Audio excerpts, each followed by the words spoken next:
रोहित सक्सेना जी, जहां पर भी दंगे होते हैं, जहां पर भी स्थिति बिगड़ती है, वहां पर क्यों बीजेपी का नाम बार बार आ जाता है?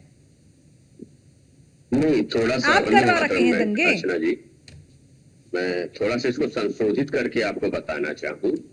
यदि कोई भी घटना बीजेपी शासित प्रदेश में होगी तो ये सारे विपक्ष कहने लग जाएंगे सरकार को बर्खास्त कर दीजिए, और ये कह रहे हैं कि जो गलत हुआ है वो तो गलत हुआ है। तो क्या इनमें से किसी ने सरकार बर्खास्त करने की बात कही, कोई डिमांड करी सरकार बर्खास्त करी जाए?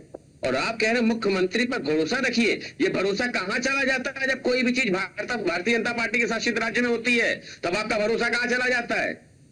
गंभीरता का विषय क्या है अर्चना जी? गंभीरता का विषय ये है कि हिंदुस्तान में ही हिंदुओं को अपने देश में शरणार्थी बन के रहना पड़ रहा है। इससे ज्यादा कोई कलंक मिल सकता है क्या? और समझिए, हमला कहां किया जा रहा है? कहां गए ये लोग जो पीडीए की बात करते थे? क्या जिन पर हमला हो रहा है इनकी जाति देख करके हो रहा है? अब इनको पीडीए नजर नहीं आ रहा है? देखिए, ये सर्व सत्य है, आपके सामने है, देश की जनता के सामने है कि जब भी ये भारतीय जनता पार्टी के राज्य में कोई भी अनहोनी हो जाती है तो वहां इनको जाति भी दिखेगी, वहां इनको संविधान का हनन भी दिखेगा, वहां इनको अराजकता भी दिखेगी। लेकिन मुर्शिदाबाद के लिए कह देंगे ये मुख्यमंत्री पर विश्वास रखिए।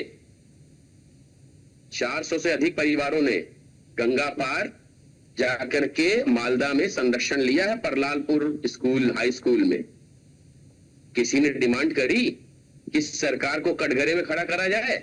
नहीं। और सुनिए, मजे का विषय क्या है, जब हमने 193 के तहत, जिसका संशोधन 2014 में हुआ था, और अगर पेज नंबर की बात करूं 558 और 193 में अल्पकालिक चर्चा का एक प्रावधान है, जब हमने इसकी बात करी, क्या जिस मुख्यमंत्री पर आप विश्वास करने की बात कर रहे हैं उन्होंने विश्वास करने का मौका दिया, चर्चा करी? ठीक है। समस्या अच्छा, और मुर्शिदाबाद ही क्यों अर्चना जी? एक और समझने का विषय, मुर्शिदाबाद ही क्यों?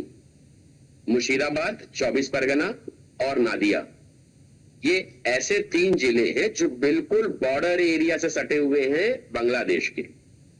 अरे उस पे भी तो वो सवाल उठा रखे हैं, तरीके से उस पे भी वो सवाल उठा रखे हैं कि अगर आप कह रहे हो बांग्लादेशी रोहिंग्या अंदर आ गए हैं तो उस पर किसका कंट्रोल होना चाहिए था? सेना का। तो बीएसएफ के सेना पर भी सवाल उठा रहे हैं। ममता बनर्जी साफ तौर पर कह रही है कि उन्हीं की 2004 आती है भाई। अर्चना जी, अर्चना जी, 2004 में किसकी सरकार थी? कांग्रेस की। कांग्रेस ने सदन में ये दस्तावेज प्रस्तुत करे थे कि भारत में लगभग 12 मिलियन अवैध रूप से रह रहे बांग्लादेशी, जिसमें से 5.7 मिलियन सिर्फ वेस्ट बंगाल में है। ये बीजेपी की रिपोर्ट नहीं थी, ये कांग्रेस ने 2004 में सदन में लगाई है। तो अगर हम ये बात करते हैं कि इन लोगों के डॉक्यूमेंट चेक होने चाहिए, इनकी नागरिकता चेक होनी चाहिए, तब तो ये विरोध करने जाते हैं कि नहीं, देश के मुसलमानों को बाहर निकाला जा रहा है।